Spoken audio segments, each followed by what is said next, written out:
Louvado seja nosso Senhor Jesus Cristo.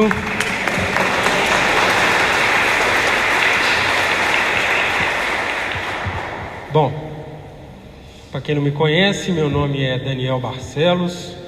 Eu estou atualmente como coordenador da Crisma aqui, né? Sou catequista de Crisma junto com a Roseli, com a Michele, com a Viviane. Sou casado com essa mulher maravilhosa que está sentada ali. Tenho 3 filhas, Júlia, Nicole e Vitória. Eu falo que é Madre Júlia, Irmã Nicole e Irmã Vitória, que elas vão para o convento ainda, só não chegou a data. É uma alegria muito grande receber os jovens crismandos aqui, suas famílias. Nós rezamos muito por esse momento, intercedemos muito por este momento. E às vezes parece tão difícil, né? A gente conseguir tirar um tempinho da nossa semana para estar aqui reunido. Mas hoje, para a graça de Deus, o céu está sorrindo com a presença de todo mundo aqui. Porque a gente podia estar em casa, nas nossas famílias, né? Cada um num quarto com a sua televisão, cansados depois de um dia de trabalho, impacientes. Mas a gente está aqui, diante de Deus, né? E o mal se abala com isso.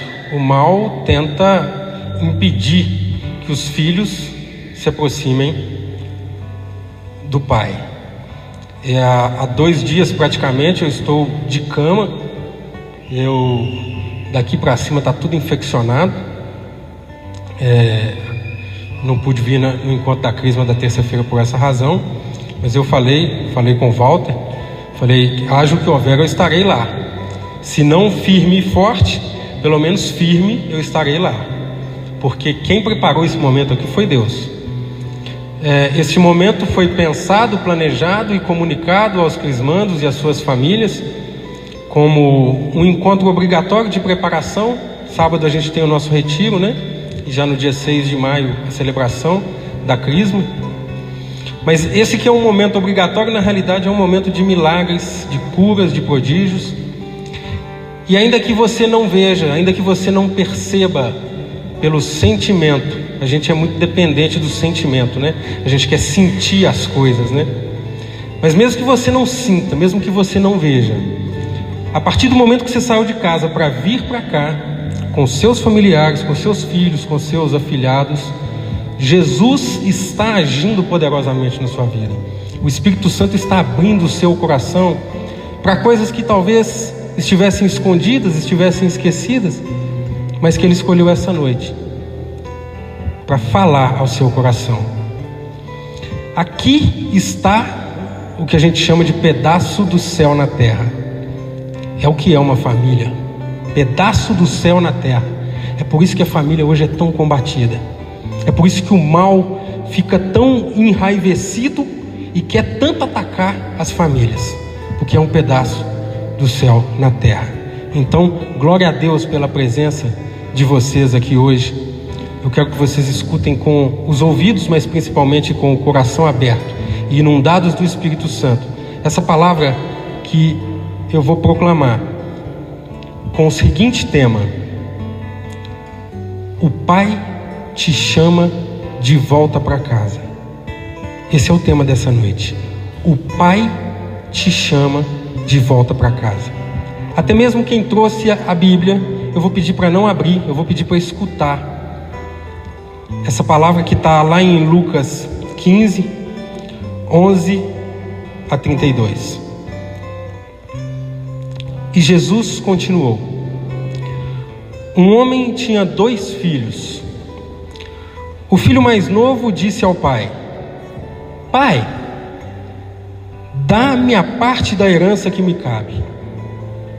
E o pai dividiu os bens entre eles. Poucos dias depois, o filho mais novo juntou o que era seu e partiu para um lugar distante. E ali esbanjou tudo numa vida desenfreada. Quando tinha esbanjado tudo que possuía, chegou uma grande fome àquela região, e ele começou a passar necessidade. Então foi pedir trabalho a um homem do lugar, que o mandou para seu sítio cuidar dos porcos. Ele queria matar a fome com a comida que os porcos comiam, mas nem isto lhe dava. Então caiu em si e disse: quantos empregados do meu pai têm pão com fartura, e eu aqui morrendo de fome? Vou voltar para meu pai e dizer-lhe: pai, pequei contra Deus e contra ti. Já não mereço ser chamado teu filho. Trata-me como a um dos teus empregados. Então ele partiu e voltou para seu pai. Quando ainda estava longe, seu pai o avistou e foi tomado de compaixão. Correu-lhe ao encontro, abraçou-o e o cobriu de beijos. O filho então lhe disse: pai, pequei contra Deus e contra ti. Já não mereço ser chamado teu filho. Mas o pai disse aos empregados: trazei depressa a melhor túnica para vestir meu filho. Colocai-lhe um anel no dedo e sandálias nos pés. Trazei um novilho gordo e matai-o, para comermos e festejarmos. Pois este meu filho estava morto e tornou a viver. Estava perdido e foi encontrado. E começaram a festa. O filho mais velho estava no campo. Ao voltar, já perto de casa, ouviu música e barulho de dança. Então chamou um dos criados e perguntou o que estava acontecendo. Ele respondeu: é teu irmão que voltou? Teu pai matou o novilho gordo porque recuperou seu filho são e salvo. Mas ele ficou com raiva e não queria entrar. O pai, saindo, insistiu com ele. Ele, porém, respondeu ao pai: eu trabalho para ti há tantos anos, jamais desobedeci a qualquer ordem tua, e nunca me deste um cabrito para eu festejar com meus amigos. Mas quando este teu filho chegou, que esbanjou teus bens com as prostitutas, matas para ele o novilho gordo? Então o pai lhe disse: filho, tu estás sempre comigo, e tudo que é meu é teu. Mas era preciso festejar e alegrar-nos, porque este teu irmão estava morto e tornou a viver. Estava perdido e foi encontrado. Palavra da salvação.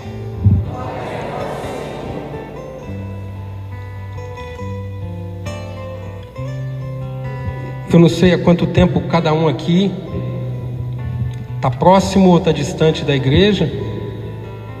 Eu não sei a experiência de vida de cada pessoa que está aqui, a trajetória, mas eu tenho certeza que quase todo mundo aqui já ouviu falar dessa parábola do filho pródigo, não é verdade? Essa é uma das parábolas mais conhecidas da Bíblia, o filho pródigo. E o convite que eu faço é para que a gente se enxergue nesse filho pródigo. E nós vamos refletir sobre essa palavra, dividindo essa passagem em 4 partes. A primeira parte é a saída do filho. A saída do filho. Antes mesmo da saída do filho, é preciso compreender que ele era filho. Ele era filho. Então a filiação pertencia a ele, ele era filho. Nós temos a condição de filhos, né? O batismo nos dá a condição de filhos de Deus. Nós temos a filiação divina. Então esse jovem vira para o pai e fala: dá-me a parte da herança que me cabe. Bom, em primeiro lugar, dá-me a parte da herança que me cabe. Ele quis a herança toda. E aqui a gente faz um contraponto com a oração do Pai Nosso. Porque lá no Pai Nosso a gente fala assim: o pão nosso de cada dia nos dai hoje. Hoje. Lá no Pai Nosso a gente pede a Deus pelo hoje. Esse jovem, porque decidiu se afastar do pai, precisava pedir toda a sua herança de uma vez só.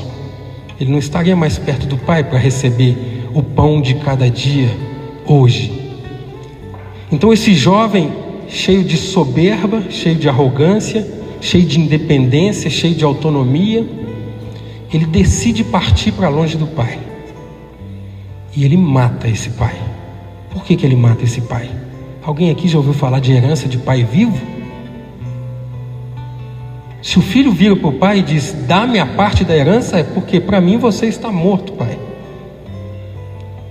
Então ele mata esse pai, inundado de arrogância, de soberba, de autonomia, de independência, achando-se dono da própria vida e com os olhos fixos no mundo, ao invés de estar com os olhos fixos na igreja, ao invés de estar com os olhos fixos em Jesus. Então ele vira para o pai e pede a parte da herança. Ele decide partir, e ele parte com os talentos que ele recebeu do pai. Ele parte com os talentos e vai para longe, vai para um lugar distante. Quantos de nós aqui já repetimos esse gesto do filho pródigo? Quantos de nós aqui já afastamos o pai da nossa vida? Quantos de nós aqui hoje decidimos que nós somos donos das nossas coisas, nós somos donos dos nossos projetos e afastamos Deus, afastamos o pai? Quantos de nós aqui repetimos esse ato de morte e de distanciamento de Deus que esse jovem cometeu nessa parábola? A segunda parte dessa partilha, o jovem já distante, ele vai conhecer os prazeres do mundo. E ali, já distante, esbanjou tudo numa vida desenfreada. Como essa palavra é forte para todos nós, mas principalmente para os jovens que estão aqui hoje. O jovem que se distanciou do pai, ele começa a viver as coisas do mundo. Ele começa a esbanjar tudo que ele tem, tudo que ele pegou de herança do pai, e começa a viver os prazeres do mundo. O nome diz tudo, meu irmão, minha irmã: os prazeres do mundo. Prazer é prazeroso mesmo. A embalagem do pecado é de coisa gostosa, é de coisa boa, é de coisa que nos satisfaz. E aí ele vai usufruir da sexualidade desenfreada, ele vai usufruir talvez das drogas, das festas, do culto às coisas do mundo, do materialismo, da preocupação com a grife, a moda, com ganhar sempre mais. De mil maneiras, esse jovem foi conhecer os prazeres do mundo, foi esbanjar os talentos, foi gastar os talentos que ele recebeu do pai dele, a herança que ele pediu para si, e se afastou. Oh, meu irmão, oh, minha irmã, quais são os prazeres do mundo que nós hoje estamos cultuando por estarmos longe do Pai? Quais são os pecados que têm nos acompanhado do momento que a gente acorda até o nosso deitar, que estão colocando em risco as nossas famílias, que estão fazendo da sociedade o que ela é hoje. É a pornografia? É o adultério? É a falta de solidariedade? É a indiferença com o meu irmão? É a falta de tempo para a família? É a falta de amor, a falta de caridade? Quais são os prazeres que nós estamos cultuando? Quais são os prazeres que nós estamos cultivando porque estamos longe do Pai? É a novela que eu não posso perder de jeito nenhum? É o futebol que é sagrado para mim? Não tem nada de errado de jogar bola não, tá? Principalmente se for bom de bola. O problema é cultuar essas coisas, é colocar essas coisas acima de todas as outras e gastar os nossos talentos, a nossa herança, a nossa habilidade com as coisas do mundo. Eu lembro que em uma das pregações do falecido Padre Léo, ele fez uma proposta que cada um de nós tivéssemos diante de nós 2 carimbos, um carimbo escrito céu e um carimbo escrito inferno. E aí ele perguntou: para pensar nas coisas da sua vida hoje, naquilo que você faz hoje, naquilo que você vive hoje. Separa cada uma dessas coisas, cada uma das atitudes, cada um dos comportamentos, aquilo que eu faço quando ninguém está me vendo. Separa essas coisas e agora carimba cada uma delas. Qual carimbo que vai ser mais usado? Coisas do céu ou coisas do inferno? Nós pais, padrinhos, que exemplos temos dado aos nossos filhos? Mais do que a nossa palavra, mais do que a nossa disciplina de correção, de educação, de ensinamento, que exemplo de vida nós temos dado aos nossos filhos? Quando os nossos filhos se lembram de nós, os olhos deles se enchem de alegria, de orgulho dos pais que têm, ou de tristeza pelos maus exemplos, que muitas vezes contrastam com a palavra de educação que a gente quer dar, de disciplina que a gente quer dar. Em que e com o que nós estamos esbanjando a nossa vida, a nossa saúde, os nossos dons e talentos? Onde estão sendo gastos? Então, primeiro, a saída do filho. Segundo, os prazeres do mundo. E aqui tem uma questão muito importante, especialmente para os jovens. Quando a gente está vivendo os prazeres do mundo, acontecem 2 coisas inevitavelmente. Quando a gente vive os prazeres do mundo, primeiro a gente fica surdo para o chamado do Pai. Surdo, a gente ensurdece. A gente fica surdo, por quê? Porque os prazeres do mundo são barulhentos. Basta pegar essas coisas que eles chamam de música aí hoje em dia, né? Se a gente pegar isso aí como exemplo, nós vamos ver como é que os prazeres do mundo, como é que o pecado é barulhento, né? Então a gente fica surdo, a gente não escuta o Pai chamar. E segundo, a gente arranja um monte de amigo, entre aspas. Principalmente se você tiver com a herança do seu pai esbanjando. Aí você vai arrumar um monte de amigo. E é incrível como que, agora eu vou falar especificamente de nós jovens, né? Nós, eu e os jovens aqui, né? É incrível como é que a gente dá cada vez mais as costas para o Pai e começa a enaltecer esses amigos que a gente faz lá fora, não é verdade? A gente quase morre por causa desses amigos. E com o pai e com a mãe a gente é tão indiferente, a gente é tão frio.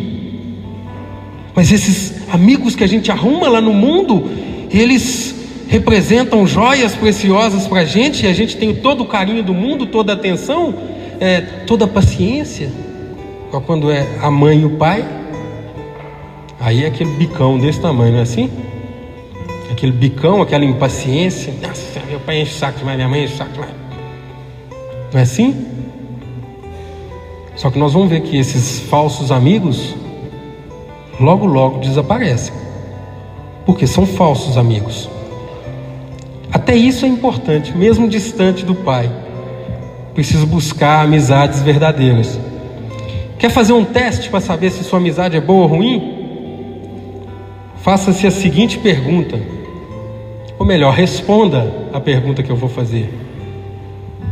Os seus amigos, os seus verdadeiros amigos, te aproximam ou te distanciam de Deus? Te aproximam ou te distanciam de Deus? Respondam a essa pergunta e vão descobrir se são bons ou maus amigos. Então o filho pródigo, ele pediu a herança, saiu com toda a soberba, com toda a arrogância, com toda a independência do mundo. Ele curtiu e viveu os prazeres do mundo. A passagem não fala quanto tempo que durou isso, mas a gente pensa que devem ter sido alguns anos pelo menos, porque depois que ele pegou a herança, ele ainda demorou alguns dias para sair.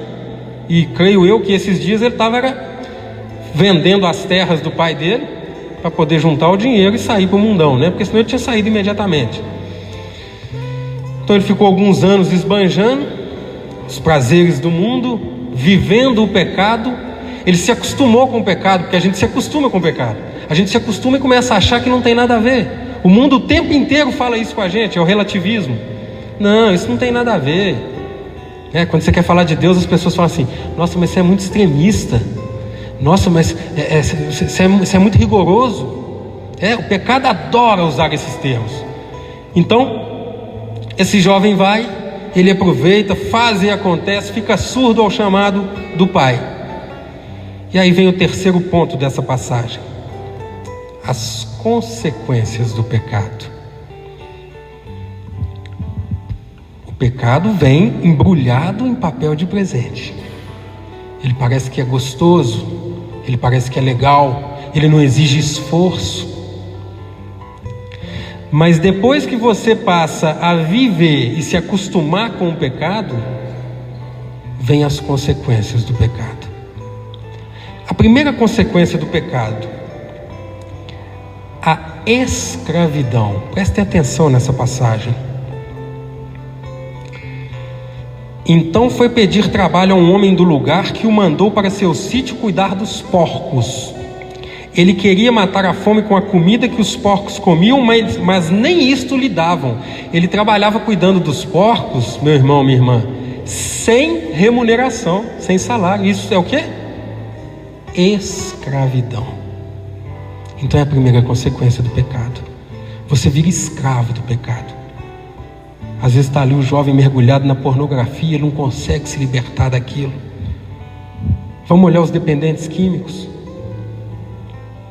trapos humanos que não têm forças por si só, mas a primeira vez que eles experimentaram aquela droga, era gostoso, deu uma onda, deu prazer, era massa demais, velho.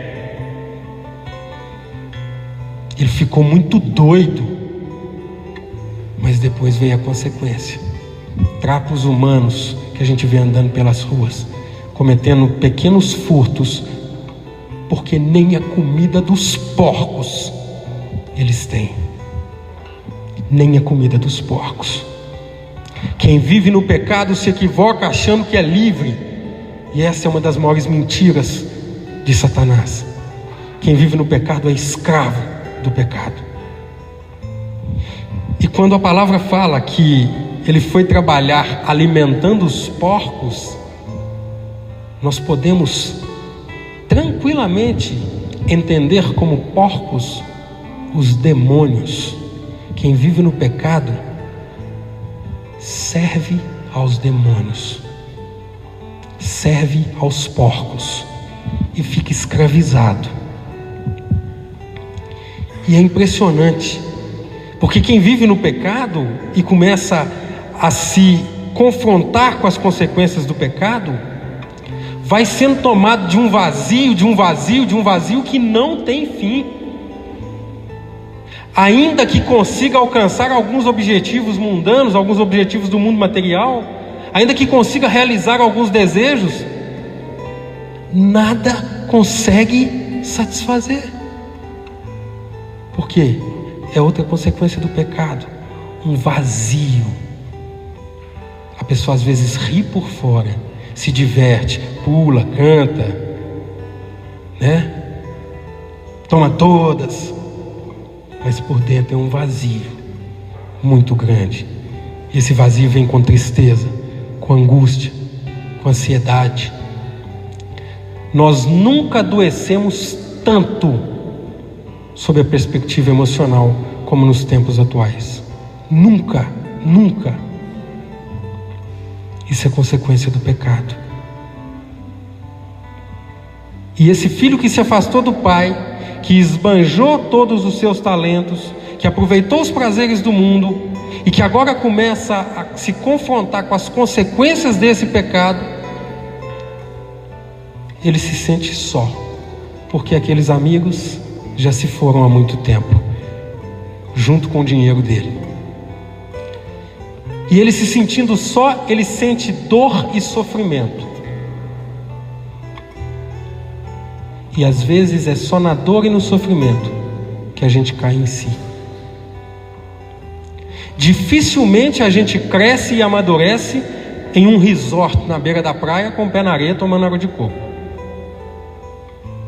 Geralmente é no sofrimento que a gente se volta para o nosso interior. Quem sou eu? O que eu estou fazendo da minha vida? De onde que eu vim? Para onde que eu estou indo? E para a graça de Deus, esse jovem então é a quarta parte. Ele volta. E ele volta em primeiro lugar, percebam,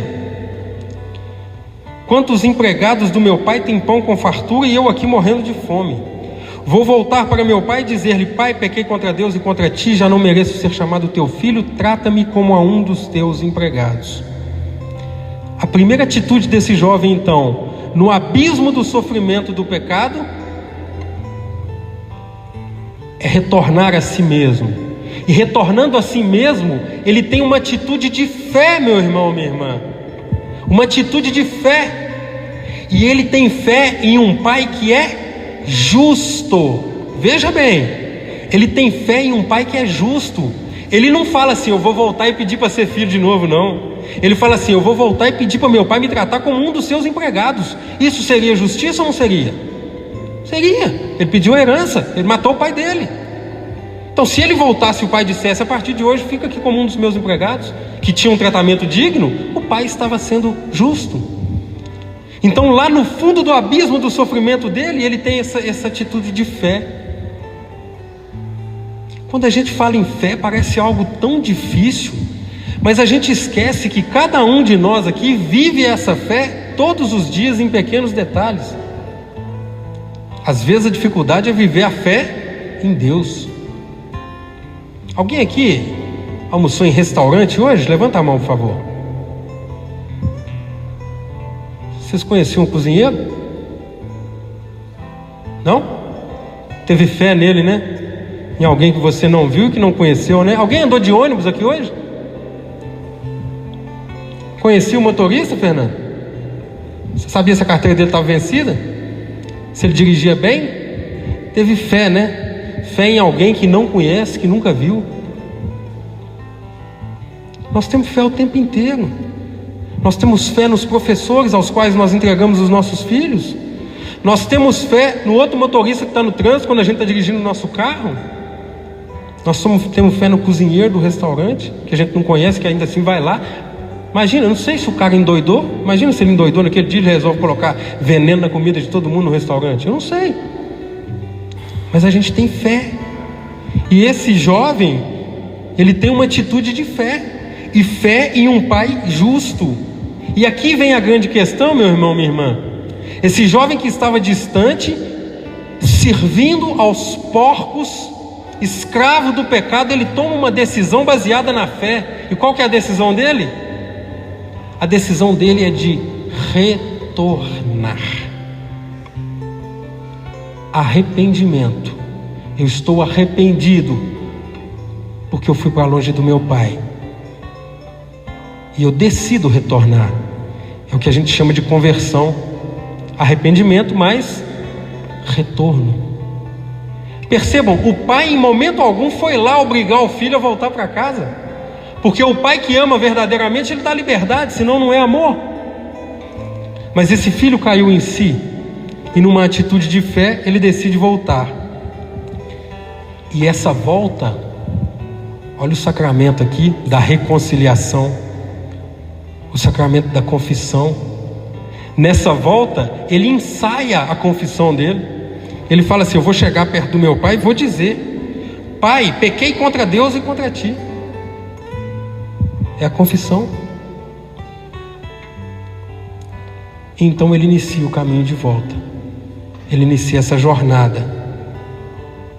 Vocês acham que foi fácil? Ele estava longe. Não é fácil não, meu irmão, minha irmã. Se você tomar essa decisão hoje e começar a caminhar de volta para a casa do pai, o mundo vai começar a tentar te ensurdecer. O mundo vai tentar te puxar de volta. Mas se a sua decisão for baseada na fé de um pai que é muito mais que justo, como nós vamos ver aqui, você vai ter forças para fazer essa caminhada, para percorrer essa jornada. Então ele partiu e voltou para seu pai, para o pai justo que ele estava acreditando. Mas ele não encontrou um pai justo, ele encontrou um pai misericordioso, porque a misericórdia de Deus é infinita. Quando ainda estava longe, seu pai o avistou e foi tomado de compaixão, correu-lhe ao encontro, o abraçou e o cobriu de beijos. Então o filho disse: pai, pequei contra Deus e contra ti, já não mereço ser chamado teu filho. Mas o pai disse aos empregados: trazei depressa a melhor túnica para... O pai ignorou o que ele estava falando, meu irmão, minha irmã.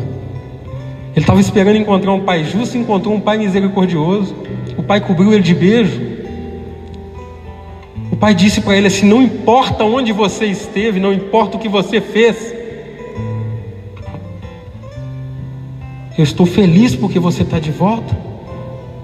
Eu estou feliz porque você retornou. E como que esse filho retornou? Esse filho retornou imundo por causa do pecado. Ele devia estar cheirando lavagem de porco, no mínimo. Ele voltou descalço, e naquela época o uso de sandália era para diferenciar quem era livre de quem era escravo. Então ele voltou descalço, significando que ele era escravo. Escravo de quem? Do pecado. E aí o pai fala: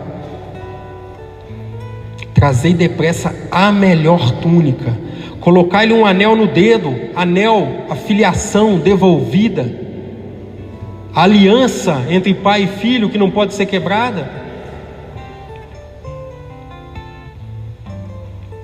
e sandálias nos pés. E ele devolve ao filho a liberdade. Ele devolve ao filho a liberdade. E ainda manda matar um novilho gordo e faz um banquete. E aqui eu vejo mais um sacramento, o sacramento da Eucaristia. Porque a partir do momento que o filho volta para casa, ele volta a participar do banquete da Eucaristia, do Cristo que se fez carne e sangue, pão e vinho, para alimentar esse filho que voltou. Porque, meu irmão, minha irmã, sem alimento não é possível a gente permanecer na casa do Pai. Não é possível permanecer na casa do Pai sem comprometimento, sem entrega. É impossível amar a Deus de volta se eu não conheço a Deus. E é impossível conhecer a Deus se eu não convivo com Deus. Se a minha Bíblia serve só para enfeitar a minha estante, se o meu terço é uma joia com a qual eu fui presenteada, mas nunca usei, se a missa dominical, que é o mínimo, é um fardo pesado demais, e eu muitas vezes não consigo tirar 1 hora por semana para estar diante do Cordeiro, dificilmente eu vou permanecer em casa. O mundo não para, meu irmão, minha irmã. O mundo está lá fora rugindo. O inimigo está aqui fora rondando, nervoso, porque tem um monte de filho voltando para casa aqui hoje. E se esse filho não se alimentar, se esse filho não permanecer perto do pai, dificilmente ele fica em casa.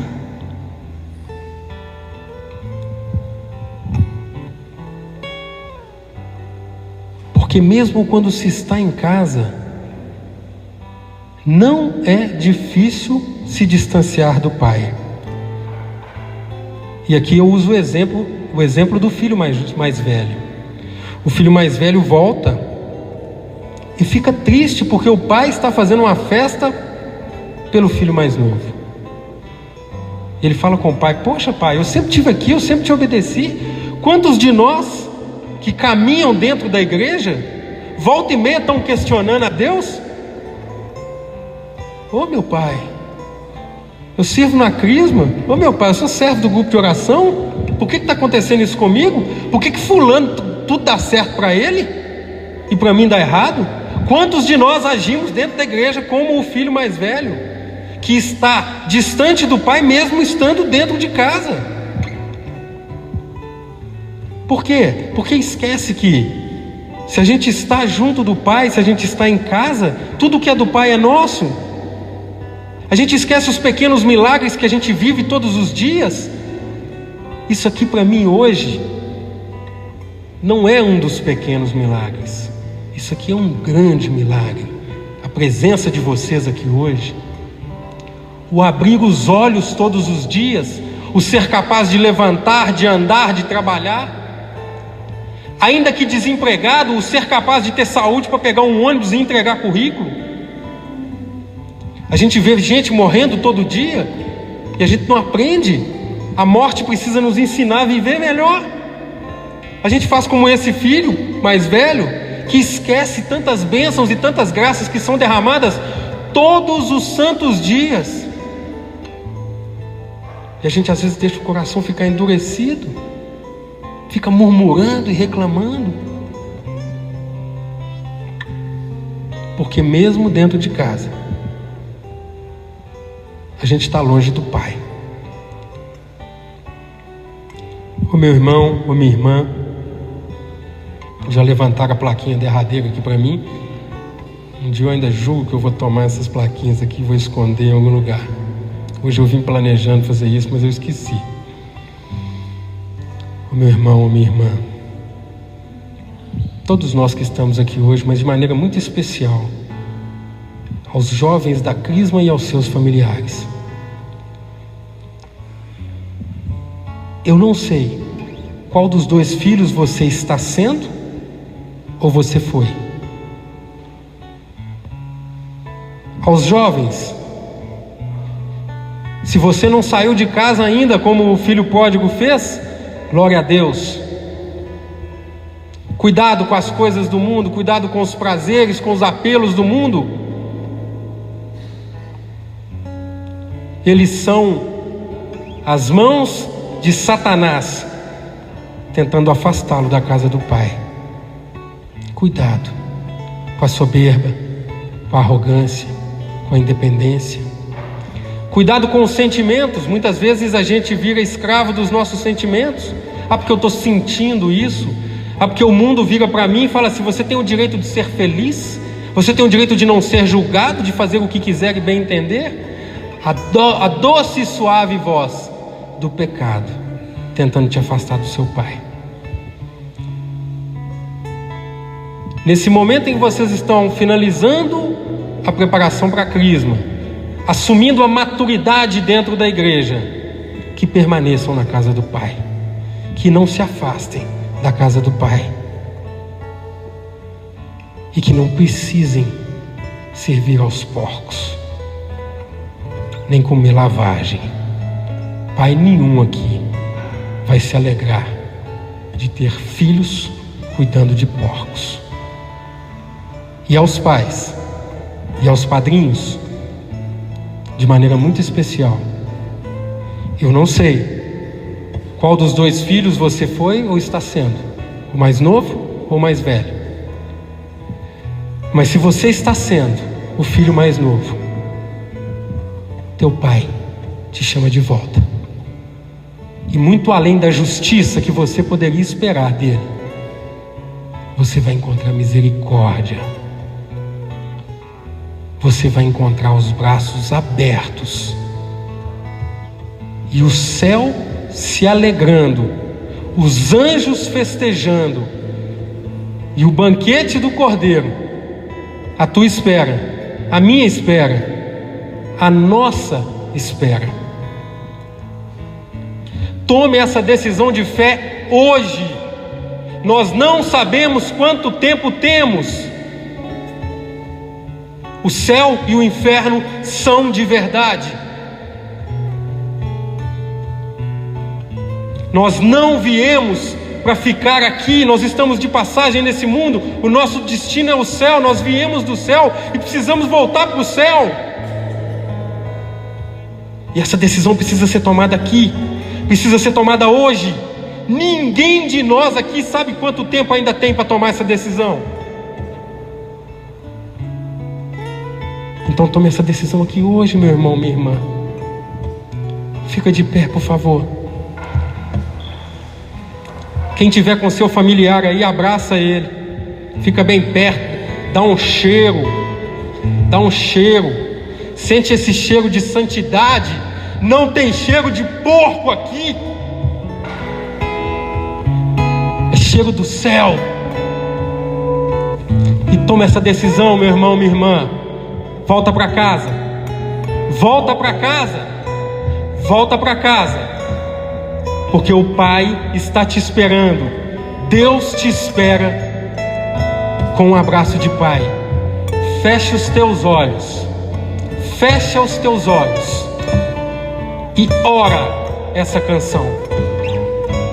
Feche os teus olhos.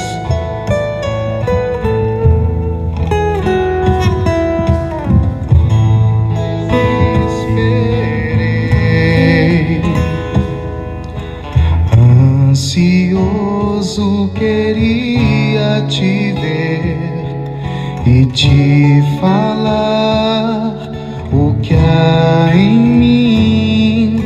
Já não podia me conter. Me decidi, Senhor. Hoje quero rasgar meu viver e te mostrar meu coração, tudo que tenho e sou. E por mais que me falem, não vou desistir. Eu sei que nada sou, por isso estou aqui. Mas eu sei que o amor que o Senhor tem por mim é muito mais que o meu. Sou gota derramada no mar.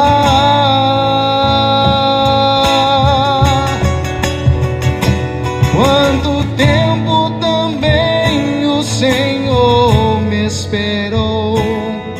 Nas tardes encontrou saudade em meu lugar mas ao me ver na estrada ao longe voltar, num salto se alegrou e foi correndo me encontrar. E não me perguntou nem por onde eu andei, os bens que eu gastei, mas nada me restou. Mas olhando em meus olhos, somente me amou. E ao me beijar,